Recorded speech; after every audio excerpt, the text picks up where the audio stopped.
ए चित्र आज कि कालीर नुहे वर्ष वर्ष धरी एभली अवस्था जाश करती गाँव पिलाठू बड़। ए हूँ भद्रक जिला चांदबाली ब्लॉक भूईमूर्ति पंचायत जगन्नाथपुर गाँव को रास्ता। अंटाए पानी रे एमिति विपदपूर्ण भाव नीति स्कूल जाउछंती पिलाए। गाँ लोकों जोगाजोगर माध्यम कहले ए कादुआ पचे पच रास्ता।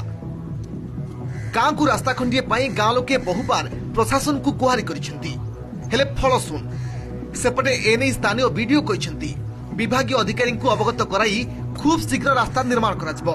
जीवासिया तो ये असलिया वर्षा हने तो पानी कादर पसिकनी पेटे पानी छाते पानी कोठी होबो ए जीवासिया करी आउ तो सुकिला कोठी पाइबुनी। ये याकु कहले रास्ता कर दमिनी ये रास्ता हला नहीं ये सेठी है देइतला आई नेता सब आसिने हमकु भोट दियो सेठु कथा को नहीं ये कौन करती भोट खंड खंडे बाड़े दिखती आ भोट नहीं सारा पर सकाल दे बेल किए देखा मु नूतन भाव में योगदान कराया तो से भाया कौन अभियोग पाई ना आपण माध्यम जानी आपको धन्यवाद। ये निहाती संवेदनशील और दुखर कथा मु जूनियर इंजीनियर और असिस्टेंट एक्जिक्यूटिव इंजीनियर जी अच्छा निर्देश देवी से स्थल तदंत करेंगे और सरकार जो योजना अच्छी कौन हो पार आम पदक्षेप नब।